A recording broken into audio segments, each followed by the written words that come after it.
ഇത്തവണത്തെ Christmas vacation ഞങ്ങൾ one day trip വന്നത് ലക്കിടിയുള്ള ടീൻസാനിയ അഡ്വഞ്ചർ പാർക്കിലാണ്. അപ്പോൾ നമുക്ക് അവിടെ ടിക്കറ്റ് പാക്കേജ് ആയിട്ടും എടുക്കാം, അല്ലാതെ എൻട്രി ഫീ മാത്രം എടുത്തുള്ളിൽ കയറിയിട്ട് ഇഷ്ടമുള്ള റൈഡിന് സെപ്പറേറ്റ് ആയിട്ടും ടിക്കറ്റ് എടുക്കാം. അപ്പോൾ ഞങ്ങൾ ആൾറൂട്ടിന് മാത്രം പാക്കേജ് എടുത്തു. ഞങ്ങൾ 3 പേരും എൻട്രി ഫീ മാത്രമാണ് എടുത്തിട്ടുള്ളത്. അപ്പോൾ അതിൻ്റെ ഉള്ളിൽ നമുക്ക് ഒരുപാട് ആക്ടിവിറ്റീസും റൈഡ്സൊക്കെ ഉണ്ട്. കുട്ടികൾക്കും വലിയവർക്കൊക്കെ ഒരുപോലെ എൻജോയ് ചെയ്യാൻ പറ്റിയ ഒത്തിരി ആക്ടിവിറ്റീസ് ഉണ്ട് കേട്ടോ. അപ്പം നമുക്ക് അഡ്വഞ്ചർ ആയിട്ടുള്ളതുണ്ട്, അല്ലാതെ സിമ്പിളായിട്ടുള്ളതുണ്ട്.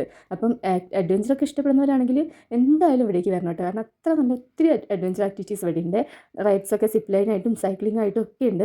അപ്പം കുട്ടികൾക്കാണെങ്കിലും അങ്ങനെ അത്ര പേടിക്കൊന്നും ചെയ്യാതെ നല്ല ഇഷ്ടത്തോടെ ചെയ്യാൻ പറ്റിയ ഒത്തിരി ആക്ടിവിറ്റീസ് ഉണ്ട്. അപ്പം എന്നെപ്പോലെ പേടിയുള്ളവരാണെങ്കിൽ ഇവിടെ വന്നിട്ട് പ്രത്യേകിച്ച് കാര്യമൊന്നുമില്ല, ഇങ്ങനെ നോക്കി നിൽക്കാൻ മാത്രമേ പറ്റുള്ളൂ. ഞാൻ എന്ന് വെച്ചാൽ സിപ്പ് ലൈനാണെങ്കിലും സൈക്ലിംഗ് ആണെങ്കിലും ഒക്കെ ഇങ്ങനെ കണ്ടു നിൽക്കാനൊക്കെ എനിക്കിഷ്ടമാണ്. പക്ഷേ ചെയ്യാനായിട്ട് എനിക്ക് ഒട്ടും ധൈര്യമില്ല കേട്ടോ. എന്തിനാ ഈ ഒരു റൈഡ് പോലും എനിക്കത് കാണുമ്പോഴേ പേടിയാണ്. പക്ഷേ അതിൽ ഇരിക്കുന്ന കുട്ടികളൊക്കെ കൂളായിട്ടാണ് ഇരിക്കുന്നത്. അപ്പം പിന്നെ ഈ ബുൾ റൈഡ് ആണെങ്കിൽ ആൾറൂട്ടിന് കുറേ ആയിട്ട് ചെയ്യണം എന്നുള്ള ഒരു റൈഡായിരുന്നേ. അപ്പം ടീയക്കുട്ടിയുടെ വീഡിയോ കണ്ടപ്പോൾ മുതൽ പറയുന്നതാണ്. അത് ഫസ്റ്റ് സ്ലോ ആയിട്ടാണ് സ്റ്റാർട്ടിങ്ങിൽ, പിന്നെ അങ്ങോട്ട് അത്യാവശ്യം തന്നെ സ്പീഡ് വരും കേട്ടോ. എന്നാലും അവൻ അതിലൊക്കെ അത്യാവശ്യം നന്നായി തന്നെ പിടിച്ചിരുന്ന് എൻജോയ് ചെയ്തിട്ടുണ്ട്.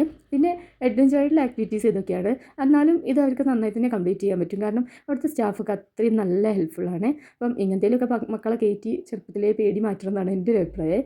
അപ്പം അതാകുമ്പോൾ അവർ പിന്നെ വലുതാകുമ്പോഴും എന്ത് കാര്യത്തിനും അവർക്കൊരു പേടിയൊന്നും ഉണ്ടാവില്ല. അപ്പം ആൾറെഡി ഇതൊക്കെ അത്യാവശ്യം നന്നായി തന്നെ ചെയ്യുന്നുണ്ട്. അവനെ ടയർ പിടിച്ചപ്പോൾ മാത്രം കൈയൊക്കെ ചെറുതായിട്ടൊന്ന് വേദനിച്ചു എന്ന് പറഞ്ഞു. പിന്നെ ലാസ്റ്റിലേക്ക് ഉണ്ടോ അവനിങ്ങനെ കയറിൽ എത്താത്ത സമയത്ത് ആ സ്റ്റാഫ് നന്നായി തന്നെ പിടിച്ച് ഹെൽപ്പ് ചെയ്യുന്നുണ്ട്.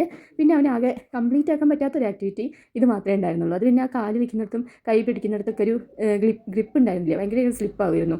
എന്നാലും അവൻ മാക്സിമം ട്രൈ ചെയ്തിട്ടുണ്ട് കേട്ടോ കംപ്ലീറ്റ് ആക്കാനായിട്ട്. പക്ഷേ അത് മാത്രം അവന് കംപ്ലീറ്റ് ആക്കാനേ പറ്റിയില്ല. പിന്നെ ഇവിടുത്തെ പൂളാണെങ്കിലും നമുക്ക് നല്ല സേഫാണ് കേട്ടോ, അങ്ങനെ ആഴമൊന്നുമില്ല.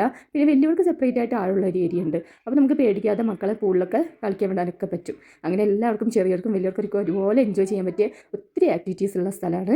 അപ്പം ഡീറ്റെയിൽ വീഡിയോ ഞാൻ ചാനലിൽ അപ്ലോഡ് ചെയ്തിട്ടുണ്ട്.